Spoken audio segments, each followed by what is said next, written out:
Okay, so let's look at this problem.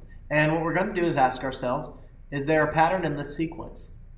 Well, to find out, let's start writing down what's going on mathematically. I have a 1 dot here, I have 2 dots here, 4 dots here, and I'm starting to see a pattern.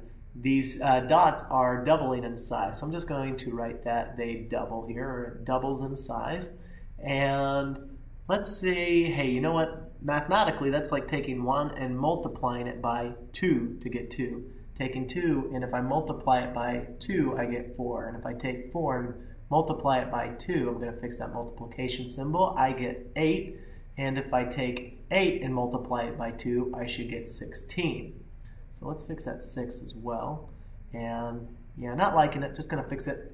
I'm going to rewrite it.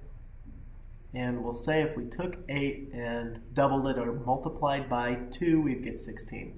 Cool stuff. Now our next step is to say, hey, do we know what the figure or the missing figure in this term, what it should look like? Well, let's see if there's another pattern going on within this sequence. Yeah, I see one. I'm starting off with a square here, so I'm just going to put an S for square, followed by a rectangle here. So I'll put an R for rectangle. So I see that there's another square in this shape, so I'll put another S. So the pattern looks like it's going to go from square to rectangle, followed by another square here. So another S. So it looks like the missing figure in this term should be a rectangle, and it should have 8 dots in it. Let's go ahead and draw that up.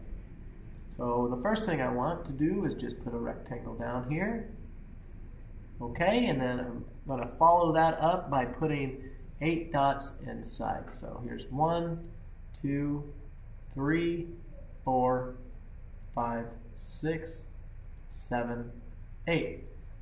Fix that last dot. Cool stuff.